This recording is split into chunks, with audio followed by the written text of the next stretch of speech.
Presiden Jokowi enggan menjawab soal kapan akan ikut berkampanye di pemilu 2024. Jokowi berdalih penjelasannya terkait kampanye sesuai undang-undang menuai polemik.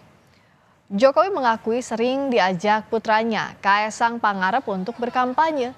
Jokowi belum menyebut waktu pasti kapan akan berkampanye, meski sebelumnya menyatakan presiden boleh berkampanye.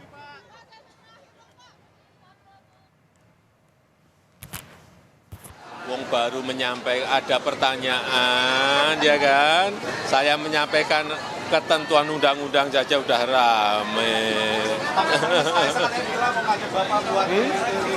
Iya, saya udah diajak bolak-balik. Memang saya udah diajak bolak-balik, tapi sekali lagi saya menyampaikan ketentuan undang-undang saja, undang-undang pemilu saja udah rame. Ya. Kunjungan Jokowi ke wilayah Jawa Tengah dinilai pengamat jadi cara untuk merebut suara di kandang banteng. Bagaimana Istana menyikapi hal ini? Kita sapa jurnalis Kompas TV Abel Insani di Istana Negara Jakarta. Abel, bagaimana tanggapan Istana soal kunjungan Jokowi yang rajin ke Jateng beberapa waktu terakhir ini? Ya, Friska dan juga saudara, memang akhir-akhir ini Presiden Joko Widodo rajin melakukan kunjungan ke Jawa Tengah. Bahkan pada pekan ini pun Presiden Joko Widodo ini ada pada Jumat dan juga Sabtu ini berada di Yogyakarta. Di Yogyakarta ia juga bertemu dengan beberapa tokoh, salah satunya adalah Sri Sultan Hamengkubuwono ke-10.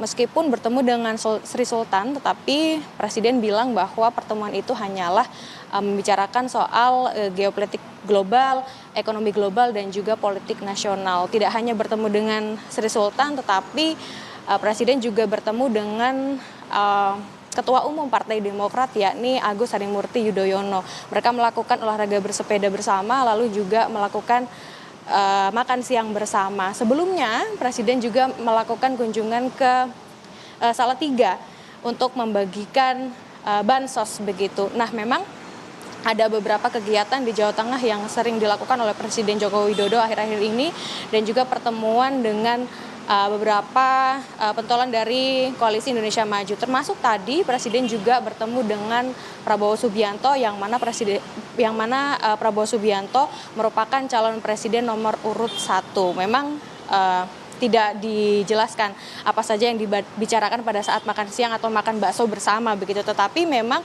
hingga kini Presiden menyatakan akan tetap mematuhi peraturan undang-undang, meskipun ada sinyal-sinyal yang mengatakan ada sinyal-sinyal bahwa Presiden melakukan dukungan arahan ke salah satu paslon. Tetapi hal ini juga dibantah oleh pihak Istana melalui staf sus atau koordinator staf sus Presiden, yang menyatakan bahwa kunjungan Presiden ke beberapa daerah di Jawa Tengah ini bukanlah memenangkan salah satu paslon, melainkan hanya melakukan pengecekan bansos dan juga BPJS. Nah, di sisi lain, Friska dan juga saudara, sempat Gibran Rakabuming Raka, di mana ia merupakan anak dari Presiden Joko Widodo yang juga menjadi cawapres nomor urut 2, yang sempat ditanya wartawan karena pada saat itu juga sering melakukan kunjungan ke Jawa Tengah begitu ya, dan menyatakan bahwa tidak akan menggoyang suara Jawa Tengah, melainkan hanya menggetarkan suara Jawa Tengah. Dan di sisi lain Presiden juga melakukan kunjungan ke Jawa Tengah yang ini juga mungkin bisa berkesinambungan, tetapi sekali lagi bahwa hal ini sudah dibantah oleh pihak Istana. Tidak ada Presiden Joko Widodo ini berniat untuk memenangkan salah satu paslon. Dan untuk saat ini pun pihak Istana juga menyatakan bahwa Presiden Joko Widodo belum ada rencana untuk cuti dan untuk melakukan kampanye. Tetapi Friska dan juga saudara, netralitas Presiden itu sangat penting, bahwa menjaga marwah UU juga sangat vital, sehingga terlepas dari anaknya yang mengikuti kontestasi pemilu 2024, netralitas dari Presiden ini sangat penting bagi masyarakat Indonesia. Friska. Apakah Presiden Jokowi akan menggunakan haknya untuk berkampanye seperti yang disampaikan sebelumnya? Kita nantikan. Terima kasih Abel Insani langsung dari Istana Kepresidenan Jakarta.